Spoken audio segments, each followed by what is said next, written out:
Alright, so we're going to learn how to identify different types of bonds so that you can name them according to their type. Alright, so there are ionic compounds, which consist of a metal and a non-metal. They're between a cation and anion. So cation, remember, is a positive ion, and an anion is a negative ion. So it involves the transfer of electrons. So from the cation will give up its electrons and give them to the anion, right? Which will accept them. It is electrically neutral, meaning the charge of the anion equals the total charge of the cation. Right? So in the compound, however many electrons the cation is given up is how many all of the anions will accept.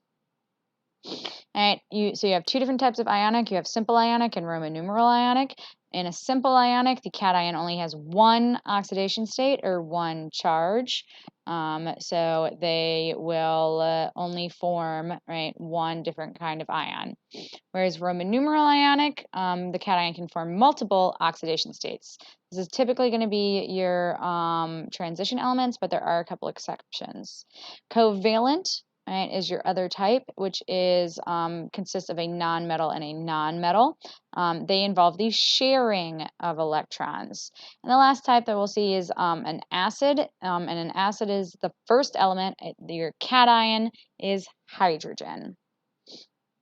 Right, so here's a colored periodic table. You guys should color one that looks like this. Remember, if you color it, you can use it on skills. So this will tell you what each type is. You look at the first element and the first element only. Right, so if the first element is in blue, see all these blue, then that makes it simple ionic. If it's in green, then that is Roman numeral ionic. If the first one is yellow, that is covalent. And if the first one is red, which is hydrogen, it's an acid. All right, so we're going to try these. So we're going to look at, remember, we're looking at the first element only. So my first element is Mg. I'll come find that here. It's in blue, so it is simple ionic. All right, you guys should try the other three and see if you can get them. All right, B is right here, so that makes it covalent.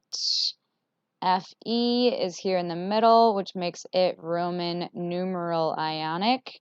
And lastly, H here makes this one an acid. All right, so that's all you got to do is look at the first element to determine what type it is based on this colored periodic table. Again, if you color it, you can use it for your skills. I highly recommend you doing so.